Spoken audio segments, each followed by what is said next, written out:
Je crois que des fois, il faut foncer, ne pas se poser trop de questions.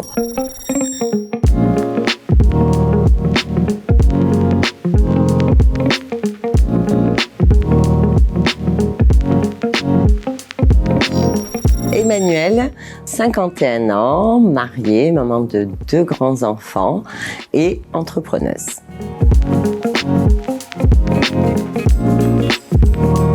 Depuis l'enfance, j'ai toujours rêvé d'être styliste à 10 ans et chargée de com à 17-18 ans, mais chargée de com plutôt dans la couture. Dans un job étudiant, je suis rentrée chez McDo pour financer mes études et puis j'y suis restée. Donc un véritable parcours d'autodidacte puisque d'équipière hôtesse, j'ai fini à un poste de chargée de com, directrice communication et marketing pour un groupe de 7 restaurants dans la région de Montpellier. Au moment du confinement, ça a été un petit électrochoc pour moi. Je me suis dit qu'il était peut-être temps de réaliser une partie de mon rêve parce qu'effectivement, je n'ai été ni styliste, ni chargée de com d'un grand couturier. J'étais chargée de com pour du Big Mac. C'est pas vraiment pareil. C'est quand j'ai travaillé sur ma certification Live Mentor que l'idée d'Happiness a germé dans mon esprit. Donc là, on va dire qu'en octobre et novembre l'année dernière, j'ai foncé la tête dans le guidon, j'ai fait ma formation, j'ai commencé à préparer l'appel à candidature pour obtenir ce local commercial et en parallèle, comme je voulais que mon dossier tienne la route et soit crédible, j'ai lancé mon site internet. Live Mentor m'a permis de mûrir, de poser tout ça sur le papier. 1 an plus tard, Happiness Concept Store a ouvert en vrai.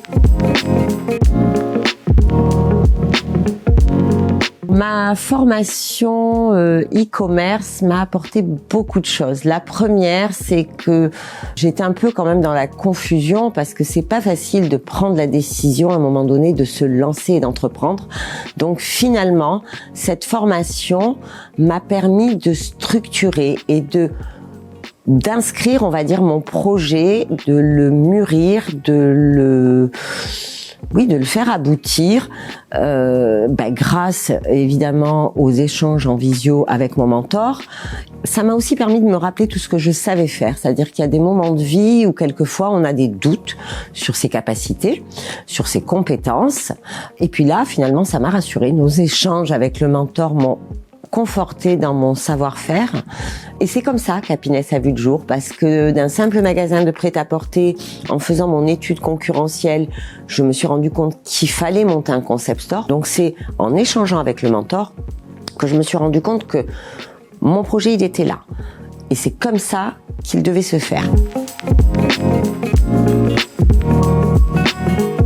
Qu'est-ce qui me rend heureuse? J'ai pas l'impression d'aller travailler, ça c'est énorme. Enfin, j'ai l'impression que le stress qu'on peut ressentir parfois au travail, là je ne l'ai pas. On n'est pas dans le même stress, on est dans une pression mais qu'on se fixe soi-même finalement. Quelquefois dans le travail, il nous arrive de ressentir un certain poids. Aujourd'hui, je n'ai plus mal. Je n'ai plus mal. Et pourquoi je n'ai plus mal? Parce que finalement, j'ai osé faire ce que je voulais faire et que je n'ai pas ce mauvais stress qui me tombe dessus. Je dis pas que je dors toujours bien. Par contre, ce stress-là, il est sain.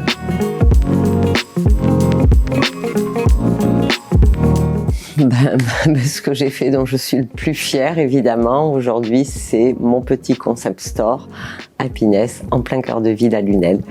Et ça, j'en suis très fière. J'ai vraiment mené mon action toute seule. Je travaille beaucoup. J'adore travailler. Quand on a ouvert fin août, c'était ma plus belle réussite. C'était un aboutissement. Avec les commerçants donc de la rue, nous avons réalisé un défilé sur lequel j'ai beaucoup bossé également pour le préparer. Et là, ce sentiment de liberté, quand mes 3 jeunes mannequins sont sortis avec les looks Happiness, ou sur le dernier passage où elles sont arrivées en strass et paillettes, cette musique à fond, là, j'ai eu des larmes que j'ai retenues parce que l'émotion était intense, parce que oui, c'est ma plus belle réussite et j'espère qu'elle le sera encore longtemps. je crois que des fois, il faut foncer, ne pas se poser trop de questions. Posez-vous, osez, c'est important de savoir oser, évidemment en restant extrêmement raisonnable et sensé.